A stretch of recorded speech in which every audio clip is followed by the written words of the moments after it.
Dans le cadre du séminaire de l'Infocom, un groupe des étudiants de l'INISIC encadré par l'assistant Jonathan ont interviewé quelques étudiants, assistants et professeurs de plusieurs universités, notamment l'INISIC, Leadership et Reveracum. La question était de savoir la réalité entre engagement citoyen et la vie étudiante à Kinshasa. Suivez.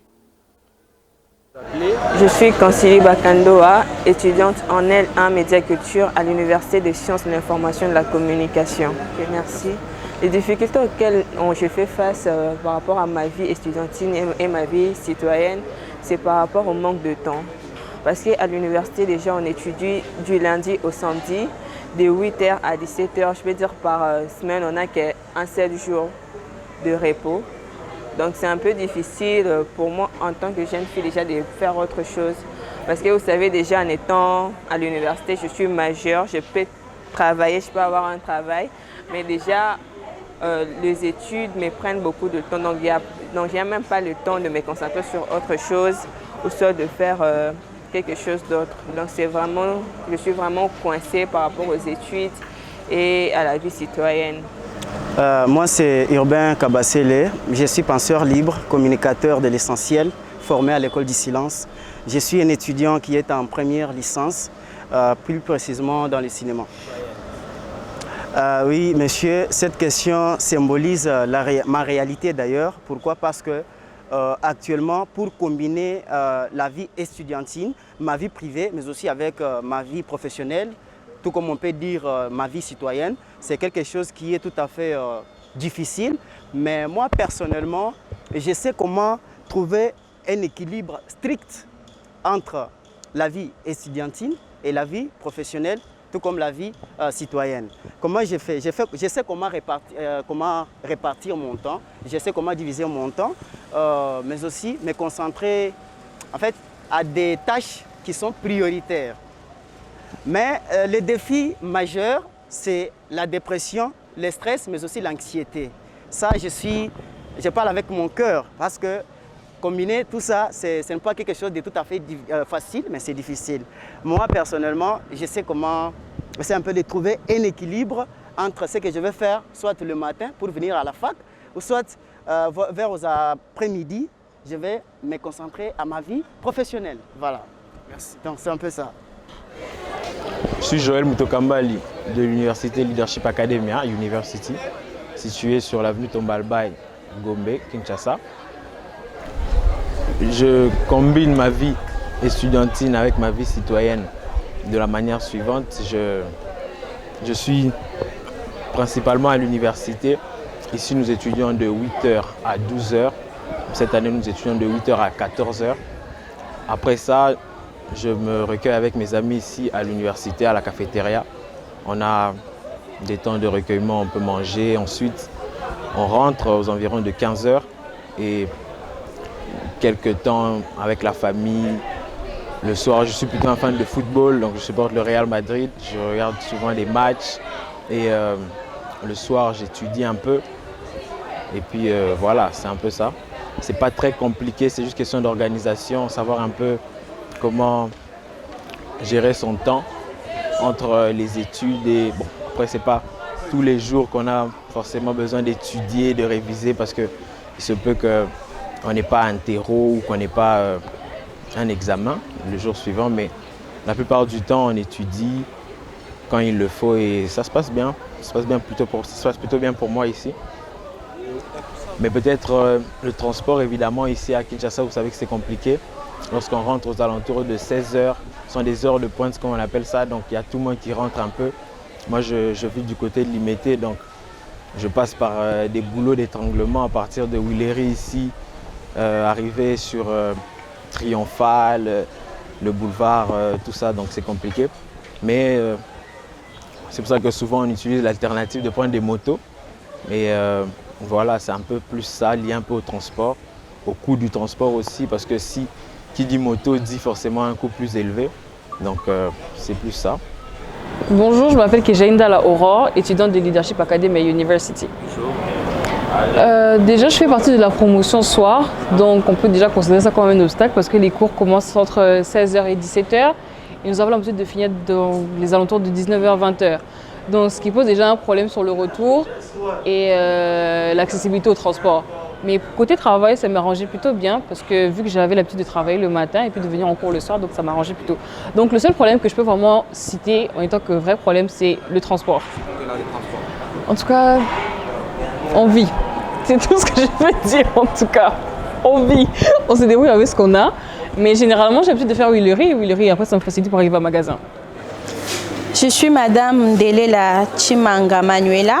Je suis enseignante ici à l'Université des sciences de l'information et de la communication au grade de l'assistanat de deuxième mandat.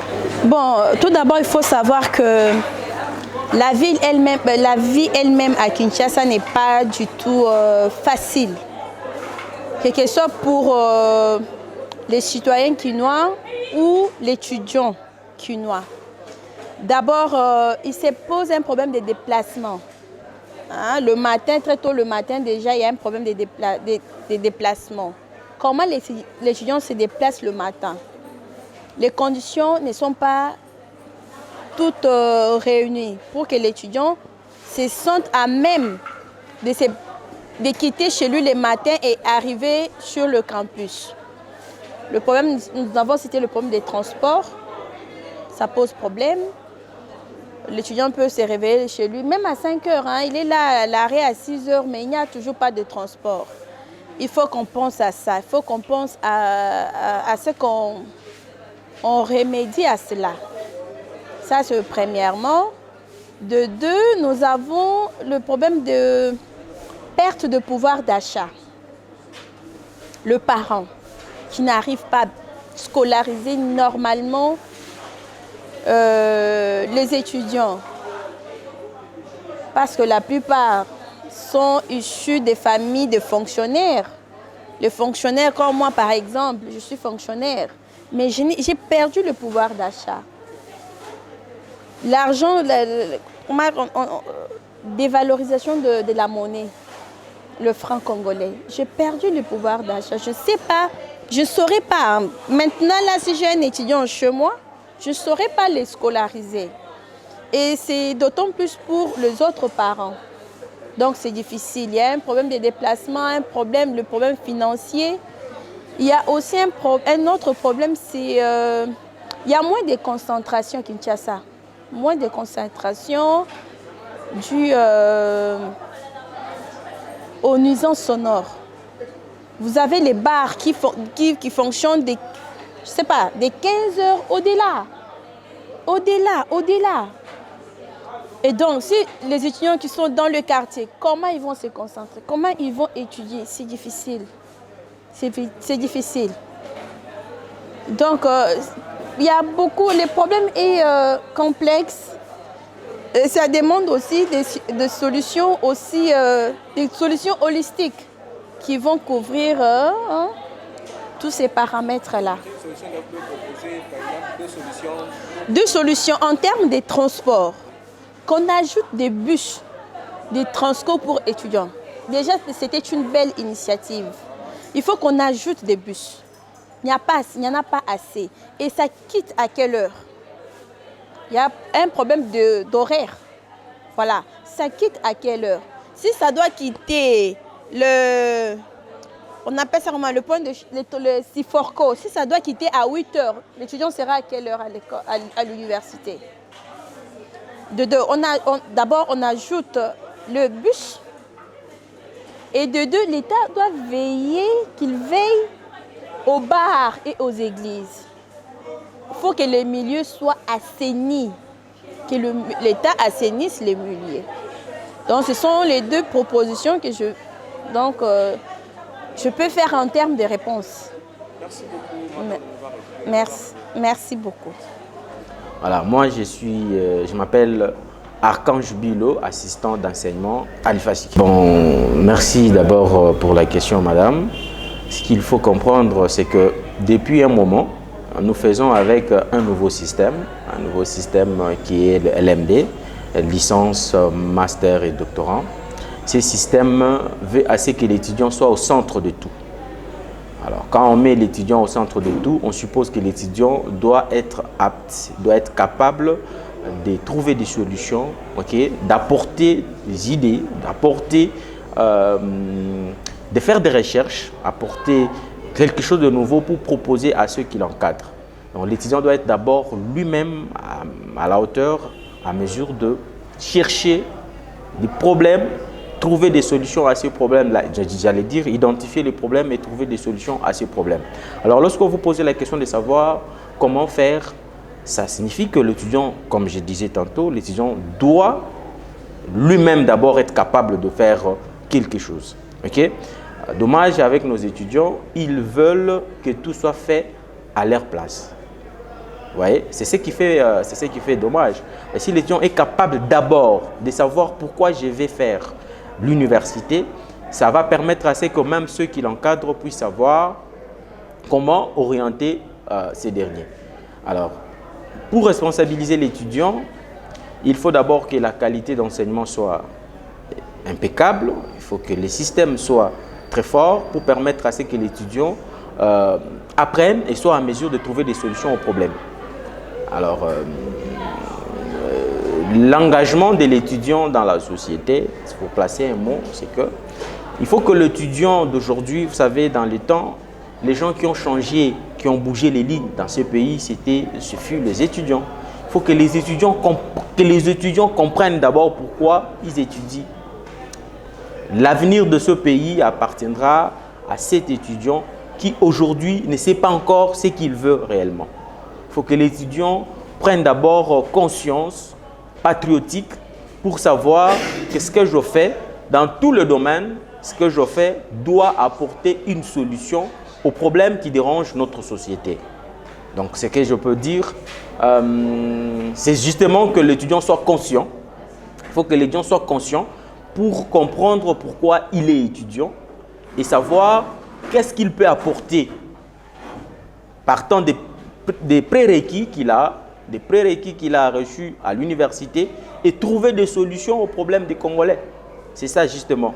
Alors, pour me résumer, que l'étudiant soit conscient, okay, que l'étudiant soit conscient et au centre de tout ce qu'il faut pour trouver des solutions dans notre société. Professeur Lukunku, à l'UNISIC. Que l'étudiant lui-même change d'abord. Que l'étudiant congolais se départisse des mauvaises pratiques. L'absentéisme, la tricherie, la légèreté, l'insalubrité et surtout le mensonge vis-à-vis des parents.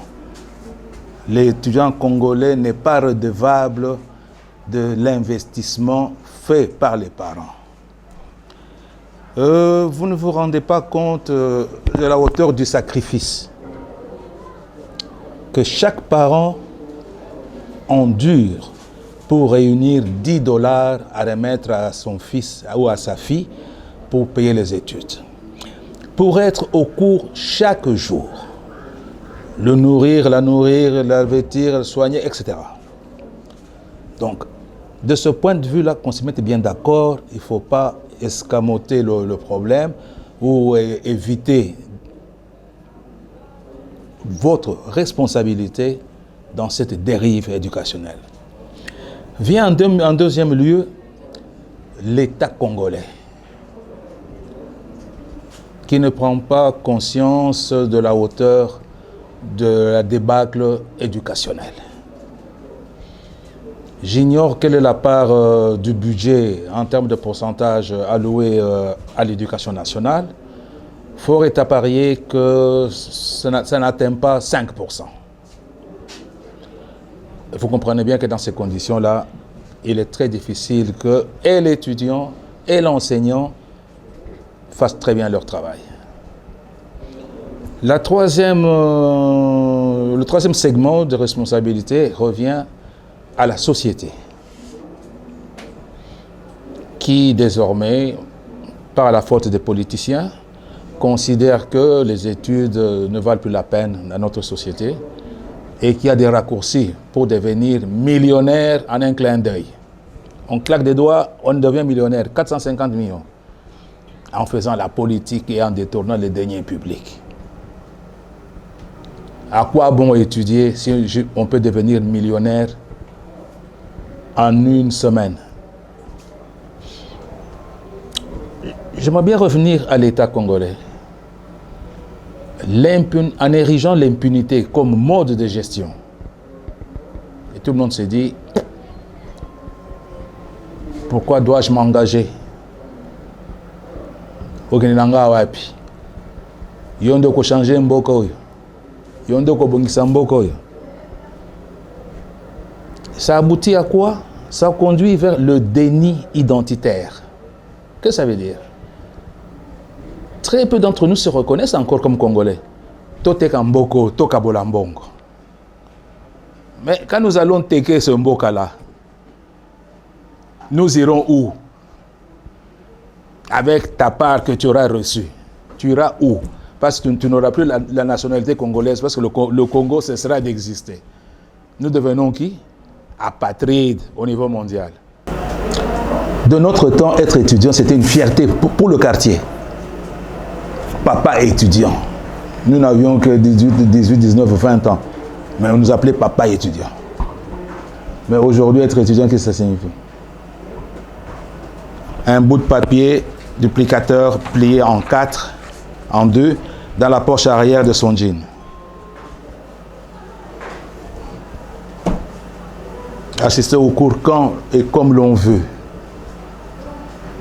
Tétanisé par WhatsApp. Et le fameux branchement dont vous êtes les auteurs. Congo Light Télévision tient à vous informer que ce plateau est disponible pour chaque étudiant qui veut pratiquer le métier.